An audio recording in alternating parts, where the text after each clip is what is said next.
Doctor Ambedkar 14 अप्रैल 1891 में महुआ में पैदा हुए, एक गरीब दलित के घर में। और जिस वक्त ये पैदा हुए देश हमारा गुलाम था, अंग्रेजों का राज था। और 1680 में एक कंपनी के रूप में आई ईस्ट इंडिया कंपनी। उससे पहले यह मुगलों का राज था। हमारा देश गुलामी के समय से गुजर रहा था। उस वक्त ये डॉक्टर अंबेडकर पैदा हुए। और जब ये स्कूल में जाते थे तो आप जानते हो स्कूल की क्या हालत थी। वो दिन मुझे भी याद है कि जब हम स्कूल में जाते थे छोटी क्लास में, तो उस टाइम छुआछूत का वातावरण था। बाबा साहब पढ़ने में होशियार थे। एक अंग्रेजी में कहावत है, child is the father of the man. जो इंटेलिजेंट बच्चा होता है ना, वो बचपन दिखा देता है उसका।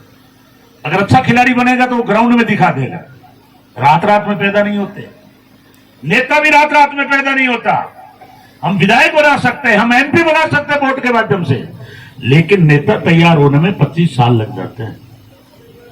आज आप कॉमरेड बलवान पूनिया पैदा कर दोगे क्या रात रात में? विधायक तो किसी को बना दोगे। आपके वोट में ताकत है।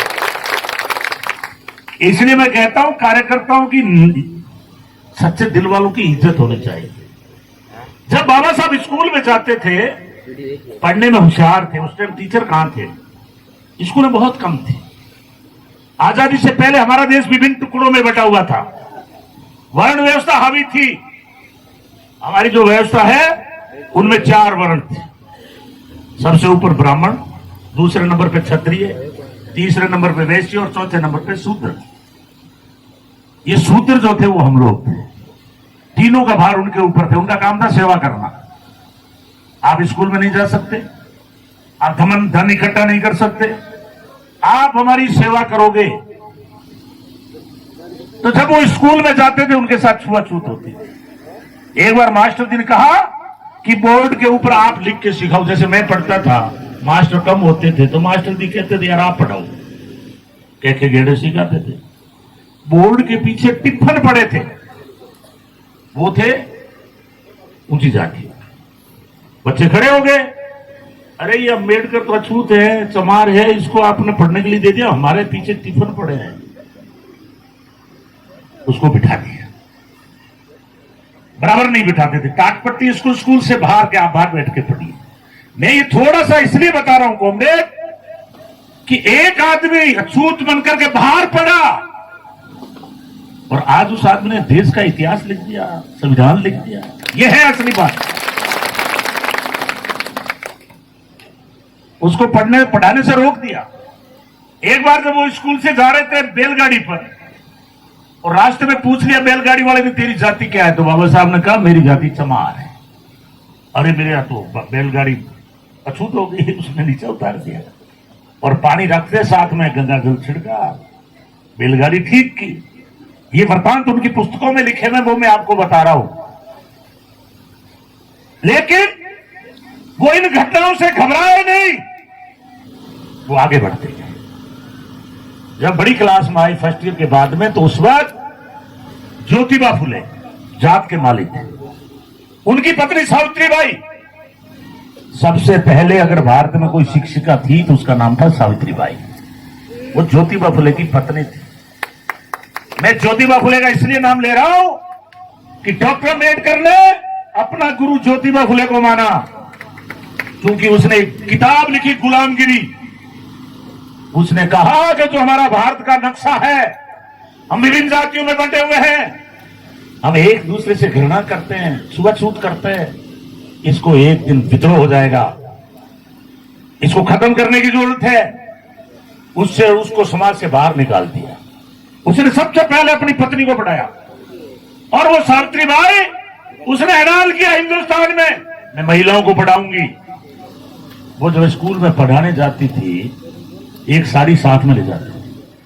रास्ते में खड़े हुए लोग, सामाजिक तत्व, धर्म के ठेकेदार, उनके ऊपर कीचड़ फेंकते थे कि सावित्रीबाई बच्चियों को बिगाड़ रही है, महिलाओं को पढ़ाने का काम कर रही है। तो वो वहां जाकर के अपनी साड़ी बदलती थी, क्योंकि वो कीचड़ में भर जाती थी। लेकिन वो घबराया नहीं।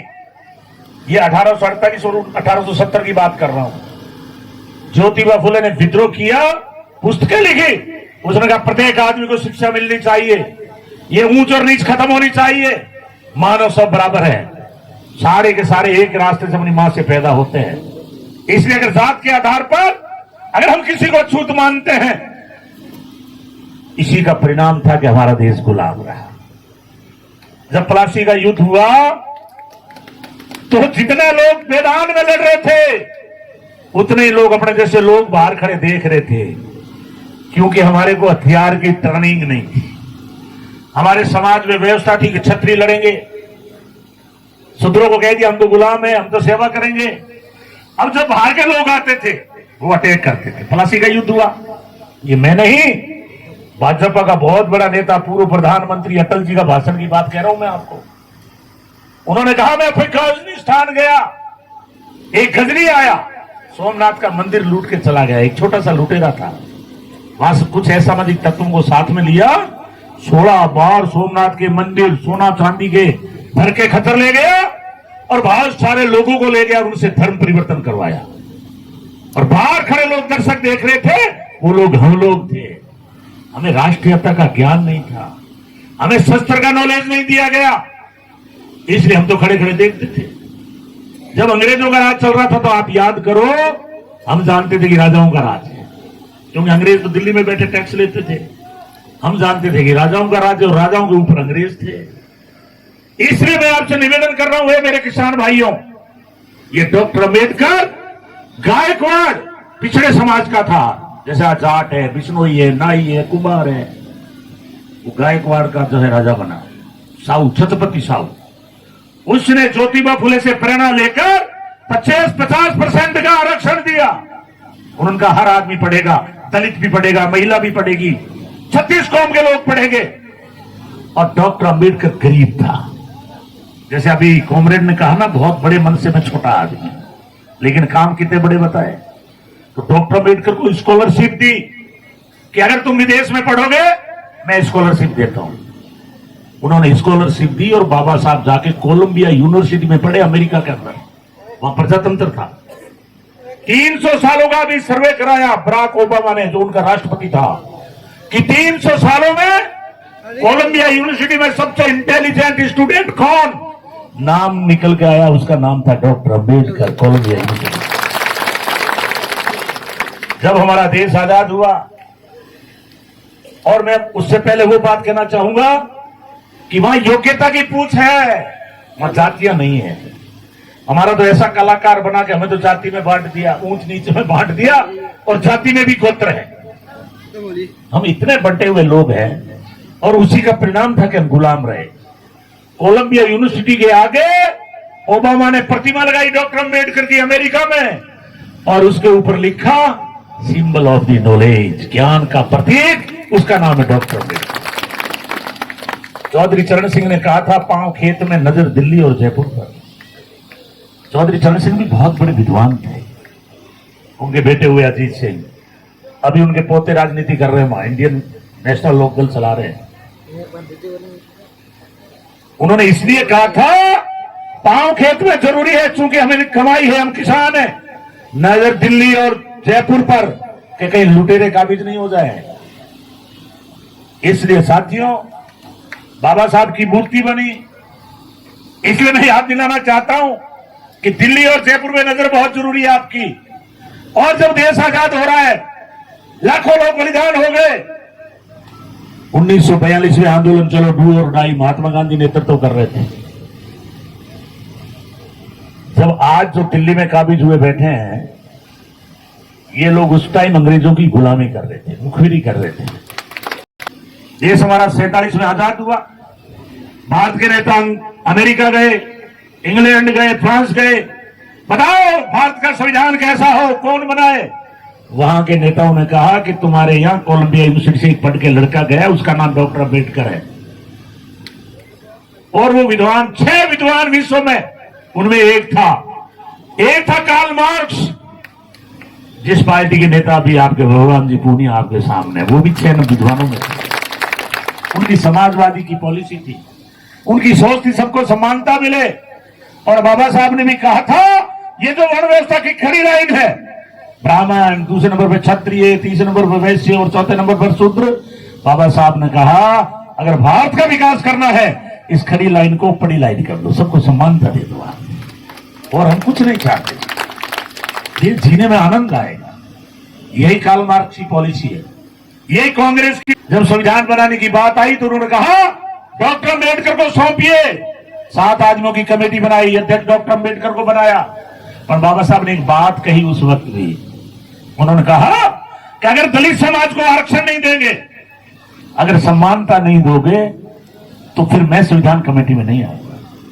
क्योंकि अछूत थे, बस्तियों से बाहर रहने के मजबूर थे, कोई आदमी मटकी के हाथ लगाने नहीं देता था, पशु से भी बदतर जीवन, तालाब में भी छुआछूत। बाबा साहब का सर फूटा था, वो भी कॉमरेड की तरह आंदोलन किया। एक तालाब पे गए, वहां सर फूटा तो उन्होंने बताया कि ये है छुआछूत, हम तालाब में भी पशु की तरह भी पानी पी नहीं सकते बराबरी। इसलिए उनके मन में दर्द था, एक कशिश थी साथियों। उन्होंने कहा कि चलो बाबा साहब आप संविधान में आरक्षण दो, लेकिन संविधान कमेटी के आप अध्यक्ष बनो। आज मुझे घमंड है कहते हुए कि आज जो हम समानता से बैठे 36 कौम के लोग, ये डॉक्टर अम्बेडकर की देन है कि सबको समानता का दर्जा देने का काम किया, सबको स्वतंत्रता दी और ऐसा संविधान दिया कि लिखित संविधान विश्व के अंदर सर्वोच्च संविधान है। नेल्सन मंडेला दक्षिणी अफ्रीका का नेता आए, उन्होंने कहा अगर भारत के अंदर अगर कोई चीज लेने के लायक है तो वो है डॉक्टर अम्बेडकर का संविधान। लेकिन यहां अम्बेडकर की मूर्तियां तोड़ी जा रही हैं, यहां मनुवाद चल रहा है, पार्लियामेंट के ऊपर संविधान चलाने। डॉक्टर अम्बेडकर ने कहा है कि जो बंदूक की गोली में ताकत नहीं है वो आपके वोट के अंदर है।